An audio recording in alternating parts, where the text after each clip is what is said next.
कोई स्टॉक है जिसकी प्राइस क्लोजिंग प्राइस क्या है, 3180 है। मान लीजिए कि कोई स्टॉक है जिसकी क्लोजिंग प्राइस क्या है, 3180, यानी 3180 रुपए है। ठीक है। अब मार्केट ने यहाँ पे क्लोज किया, यहाँ पे क्लोज करने के बाद आज ओपनिंग कहाँ पे करता है ये इंपॉर्टेंट।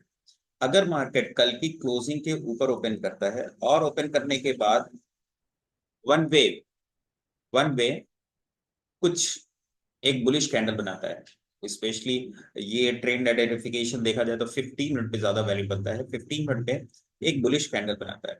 ये बुलिश कैंडल बनाने के बाद मार्केट क्या करेगा, थोड़ा सा रिट्रेस करेगा, अगेन ये अपसाइड में निकलेगा, अगेन रिट्रेस करेगा, अपसाइड में निकलेगा धीरे धीरे करके। ठीक है। तो यहाँ पे मार्केट ने क्या किया, कल की क्लोजिंग के ऊपर या कल की क्लोजिंग के आसपास ओपन हुआ, फर्स्ट 15 मिनट की कैंडल बुलिश बनाया। सेकंड कैंडल क्या किया, नेक्स्ट कैंडल आप ये डाउन साइड में यानी रिट्रेस करती है, रिट्रेस करती है, लेकिन अपने ये जो ओपनिंग प्राइस है ना इसको ब्रेक नहीं करती है। सेकंड जो लो लगता है, ठीक है, यानी इस हाई का जो लो लगता है वो एक और स्विंग हाई बनाता है, जो अगला स्विंग लो बनता है वो अपने प्रीवियस स्विंग। तो यहाँ पे आप देखिए 1 2 3 तीनों स्विंग लो एक दूसरे को ब्रेक नहीं कर रहे हैं, तो फिर मार्केट क्या करेगा, रिट्रेस करेगा, अगेन थोड़ा ऊपर जाएगा। ठीक है। फिर मार्केट रिट्रेस करेगा, अगेन अब क्या करेगा, उसको नहीं ब्रेक करेगा, अब इस वाले लेवल को ब्रेक नहीं करेगा। अब यहाँ पे थोड़ा सा टाइम बिताने लगेगा। अगर मान लीजिए इसको ट्रेंड को रिवर्स करना है तो टाइम बिताने लगेगा। अगर एक बिताने के बाद पॉसिबिलिटी हाई साइड में ब्रेक करे, हाई साइड में ब्रेक करता है तो ठीक है, नहीं हाई साइड में ब्रेक करता है तो फिर क्या करेगा, वो डाउन साइड में ब्रेक कर देगा। ठीक है। यहाँ पे डाउन साइड में ब्रेक किया तो 1 2 3 स्विंग्स जो लगे थे इसको ब्रेक किया है, और यहाँ पे ये स्विंग हाई, ये स्विंग हाई, ये सारे वैलिड हो जाएंगे डाउन साइड के लिए। अब क्या करेगा मार्केट, अप साइड में जाएगा तो ये लेवल जहां से इसने ब्रेक किया ये रेजिस्टेंस हो जाएगा। अगेन फिर मार्केट एक स्विंग लो लगाते हुए दिखेगा। अब ये तब तक ऐसे ही चलता रहेगा जब तक कि प्राइस एक्शन चेंज ना हो। ठीक है। तो मार्केट कभी कभी क्या करता है, जहां पे ओपन होता है वहीं पे क्लोज भी हो जाता है। तो ओवरऑल मॉर्निंग से आप देखेंगे तो ये एक अप ट्रेंड में ही था। ठीक है। यहाँ से ये एक अप ट्रेंड में ही था।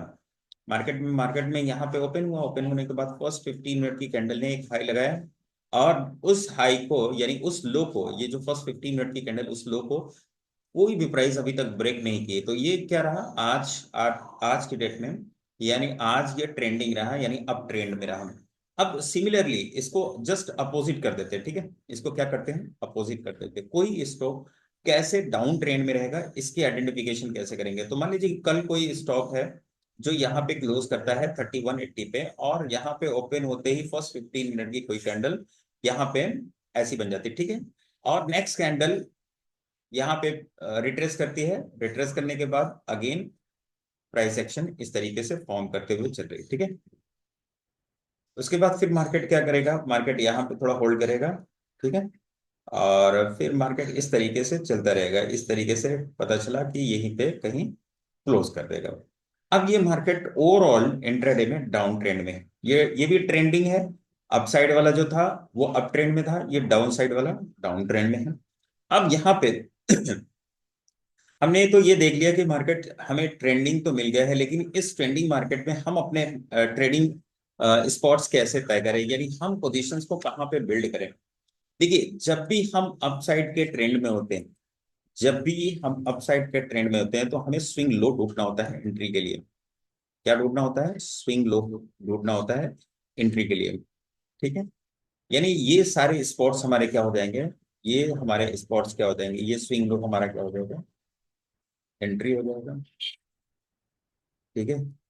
नेक्स्ट स्विंग लो हमारा क्या हो जाएगा, ये भी एंट्री हो जाएगा। अगेन नेक्स्ट जो लो है वो हमारा क्या हो जाएगा। जब मार्केट ट्रेंडिंग होगा, ट्रेंडिंग के लिए मैंने फर्स्ट बताया कि फर्स्ट 15 मिनट की कैंडल जो बनेगी ना उसका लो ब्रेक नहीं होना चाहिए, और मार्केट अपसाइड में बना तो ये ट्रेंडिंग हो गया, तो ये हमारे एंट्री स्पॉट्स हो जाएंगे।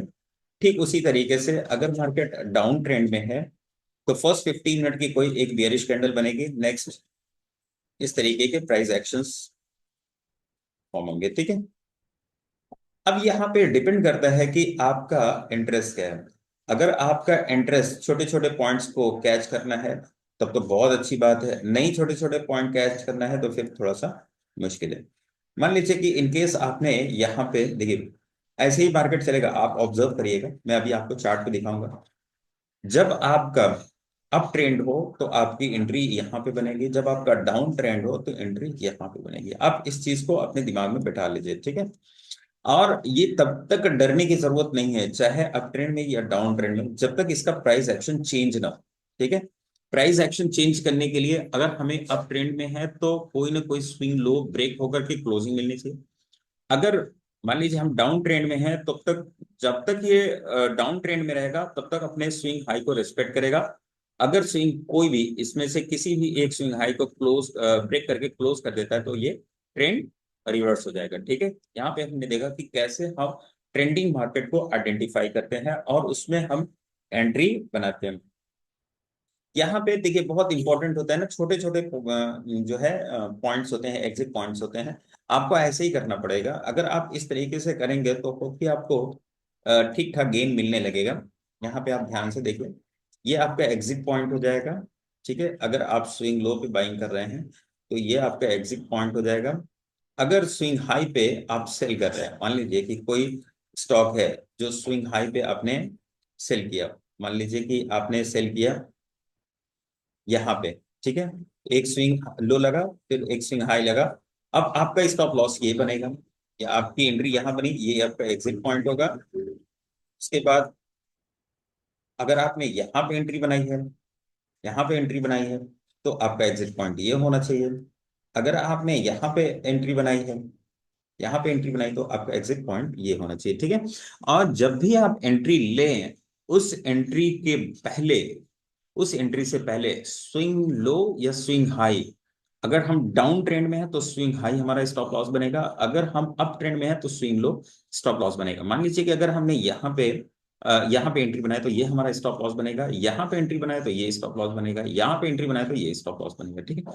तो आपने देखा कि इस तरीके से हमारे एंट्री और एग्जिट होती है किसी भी इंट्राडे स्टॉक्स में जब हम ट्रेड करते हैं। अब चलिए ये सारी चीजें मैं आपको चार्ट पे दिखाता हूँ कि कब और कैसे हम स्टॉक को ट्रेंडिंग समझते हैं और मानते हैं। आप ध्यान से देखिए, 15 मिनट का चार्ट लगा लेते हैं। 15 मिनट के चार्ट में हमारी कल की क्लोजिंग, हम कल की क्लोजिंग को मार्क करेंगे, ठीक है। तो देखिए हमारी ये कल की क्लोजिंग है। कल की क्लोजिंग के लिए मार्केट ने फिलहाल क्या किया, फर्स्ट 15 मिनट की कैंडल बुलिश बनाया और उस बुलिश कैंडल को इसने ब्रेक कर दिया, और इसने बॉटम पे क्या बनाया, हैमर, और उसने अपना आउटपुट दिखा दिया। ठीक उसी तरीके से मान लीजिए कि यहाँ पे हम अप ट्रेंड में हैं, ये हमारी ये हमारी क्लोजिंग हो गई। क्लोजिंग के बाद ये हमारी फर्स्ट 15 मिनट की कैंडल हो गई, अप साइड में मूव किया, ठीक है। फर्स्ट 15 मिनट की कैंडल है, बियरिश है। फर्स्ट 15 मिनट की कैंडल क्या है, यहाँ पे बियरिश है। बियरिश होने के बाद उसने क्या किया, अपना प्राइस एक्शन चेंज कर दिया यहाँ से, ठीक है। ऊपर गया, फिर नीचे, ऊपर नीचे, ऐसे ही लगभग लगभग जहां पे ओपन हुआ था वहीं पे ला करके इसने क्लोज कर दिया, ठीक है। नहीं, यहाँ पे सॉरी, यहाँ पे क्लोज किया। तो ओवरऑल आप ध्यान से देखेंगे तो पता चलेगा कि आपको फर्स्ट 15 मिनट में ही डिसाइड हो जाता है कि मार्केट किधर जाने वाला है। मार्केट अप साइड मूव करेगा या डाउन साइड मूव करेगा। तो जब भी आप देखते हैं कि मार्केट का ट्रेंड नेगेटिव हो, जब भी आप देखें मार्केट का ट्रेंड नेगेटिव, ये मार्केट का ट्रेंड नेगेटिव है, यहाँ से आप जब से ये ब्रेक हुआ है, ब्रेक डाउन हुआ है, ठीक है, जब से यहाँ पे ये लेवल ने ब्रेक किया है, ये लेवल ने ब्रेक किया है, हमको इस स्टॉक में बाइंग के बारे में सोचना ही नहीं है। हमें सिर्फ सेलिंग ढूंढनी है यहाँ से यहाँ तक, ठीक है। अब देखिए यहाँ पे थोड़ा पॉज लिया, अब यहाँ पे पॉज ले रहा है। ये अब हमारे लिए रेजिस्टेंस का काम करेगा इंट्राडे में, और ये पूरा सपोर्ट का काम करेगा। तो अब यहाँ पे हमें इसमें बाइंग ढूंढनी है। टाइटन का स्टॉक है, मैं आपको दिखाता हूँ कि यहाँ पे बाइंग कैसे बनती है। ये फर्स्ट है 6 नवंबर, 6, 7, 8, 9, 10, 11, 12, ठीक है। आप ध्यान से यहाँ पे देखिए, 6 नवंबर, 15 मिनट का चार्ट लगाता हूँ। 15 मिनट के चार्ट में 6 नवंबर आप देखिए ध्यान से, 6 नवंबर, ठीक है। देखिए 6 मार्केट गैप डाउन ओपन हुआ, फिर बेयरिश कैंडल बनी, अगेन जो है यहाँ पे एक बुलिश कैंडल बनी। अब यहाँ पे प्राइस एक्शन आप ध्यान से देखिए, ओपन होने के बाद, ओपन होने के बाद ऊपर गया, ऊपर से फिर नीचे आया, नीचे से ऊपर। अब ध्यान से देखिए, यहाँ पे एक स्विंग लो लगा, यहाँ पे लगने के बाद एक हाई लगा, हाई लगने के बाद मार्केट नीचे आया, इसको रेस्पेक्ट किया, और यहाँ पे एक कैंडलस्टिक पैटर्न बना जिसे हम क्या कहते हैं, हैमर। यहाँ पे एक कैंडलस्टिक पैटर्न बना जिसे हम क्या कहते हैं, हैमर। ठीक है, ये हैमर बना। हैमर के बाद मार्केट ने यहाँ पे क्लोज किया, आपकी एंट्री यहाँ पे हो गई। अगर आप ये स्टॉप लॉस लगाएंगे तो काफी रिस्की है, आपका स्टॉप लॉस बनेगा यहाँ पे। ठीक है, और फिर आपका स्टॉप लॉस, एंट्री और स्टॉप लॉस की जो डिस्टेंस होगी ऑलमोस्ट वही आपका टारगेट भी होना चाहिए, ऑलमोस्ट टारगेट अचीव। ठीक है। अब मैं आपको दूसरा दिखाता हूँ। यहाँ पे मार्केट देखिए फिर क्या करता है, मार्केट यहाँ पे 7 तारीख को, 7 तारीख को क्या करता है, इस लेवल को ध्यान में रखिए, इस लेवल को, अपने सपोर्ट वाले लेवल को ध्यान में रखिए। मार्केट ऐसे ही सपोर्ट क्रिएट करेगा, यहीं से मार्केट अप साइड में मूव किया है। ठीक है, तो ये हमारा सपोर्ट हो गया। मार्केट क्या करता है 7 तारीख को, 7 तारीख को यहाँ पे मार्केट बेयरिश होता है। ठीक है, बेयरिश होने के बाद एक ट्रेंडिंग मार्केट रहती है, फिर मार्केट में यहाँ पे प्राइस एक्शन चेंज होता है।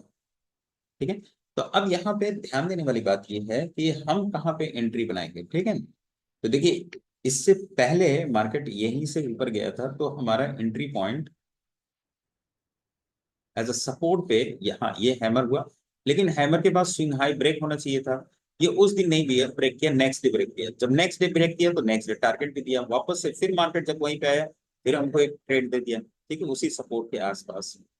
क्लियर है, तो आप बस अपने ट्रेड को आइडेंटिफाई करिए, ट्रेड के बाद आप अपने चार्ट को देखते रहिए, चार्ट आपको खुद ही बुलाएगा कि आपको किधर ट्रेड करना है। फर्स्ट 15 मिनट की कैंडल कैसी बनी है, बियरिश कैंडल बनी है। फर्स्ट 15 मिनट की कैंडल बियरिश बनी है, बियरिश के बाद नेक्स्ट कैंडल ने उस बियरिश कैंडल के लो को ब्रेक कर दिया है। अब आप ध्यान से यहाँ पे देखिएगा क्या प्रॉब्लम है। यहाँ से यहाँ तक तो कोई ट्रेड नहीं करना पड़ा, मार्केट यहाँ से निकला, यहाँ से गिरा, तो यहाँ पे चला गया, फिर थोड़ा सा रुका, फिर नेक्स्ट आए, फिर थोड़ा सा रुका, फिर नेक्स्ट आए। ये कोई कैंडलिस्टिक पैटर्न नहीं, ये स्विंग हाई ब्रेक हो रहा है, आप पोजीशन बना सकते हैं। लेकिन अगर आप कैंडलिस्टिक पैटर्न और चार्ट पैटर्न पर ट्रेड करते हैं तो आपको फिर वेट करना पड़ेगा कि अगर मार्केट यहाँ से यहाँ तक का मूव किया है, वापस अगर आ रहा है यहाँ पे और टाइम भी वैलिड है इसके पास, तो हम क्या करेंगे, यहाँ पे इस कैंडलिस्टिक पैटर्न को ट्रेड करेंगे। ये कौन सा कैंडलस्टिक पैटर्न है, ये है हैमर। हैमर के बाद क्लोजिंग मिलती है, मार्केट में ट्रेड हमने लिया और हमने यहाँ पे हमारा टारगेट होगा, क्योंकि यहीं से गिरा है तो वापस जाएगा तो यहीं पे जाएगा, और मार्केट ने जस्ट वैसे ही किया। तो यहाँ पे आपने देखा कि किस तरीके से हर रोज ट्रेड मिलेगा, बस आपको ये देखना है कि वो ट्रेड कहाँ पे बन रहा है। फिलहाल मार्केट में हम 15 मिनट का ये चार्ट देख रहे हैं, 15 मिनट के चार्ट में एक बुलिश कैंडल बनी, नेक्स्ट कैंडल हमको कैंडलस्टिक पैटर्न नहीं मिला, मार्केट ने हाई लगाया, फिर यहाँ पे शूटिंग स्टार कैंडल बना दिया। और ये शूटिंग स्टार कैंडल यानी यहाँ पे जो प्राइस एक्शन है वो कैसा है, यहाँ पे एक हाई लगा, दूसरा हाई, तीसरा हाई, फिर लो, फिर उसके बाद हाई की तरफ बढ़ ही नहीं रहा है। ठीक है, इस तरीके से। तो अब ये हमारा ओवरऑल क्या हो गया, डाउन ट्रेंड हो गया। तो जब भी हम डाउन ट्रेंड पे होते हैं तो हमारा एंट्री पॉइंट क्या होता है, हमारा एंट्री पॉइंट होता है स्विंग। जब हम डाउन ट्रेंड में होते हैं तो हमारा एंट्री पॉइंट होता है स्विंग हाई, जब हम अप ट्रेंड में होते हैं तो हमारा एंट्री पॉइंट होता है swing low. Is that clear? तो होप कि आपको ये चीज समझ में आ रही होगी कि इंट्राडे में हमें किस तरीके से ट्रेड लेना चाहिए। अगर आपको वीडियो अच्छा लग रहा है तो वीडियो को लाइक कीजिए, चैनल को सब्सक्राइब कीजिए। मिलते हैं नेक्स्ट वीडियो में, तब तक के लिए बाय, थैंक यू।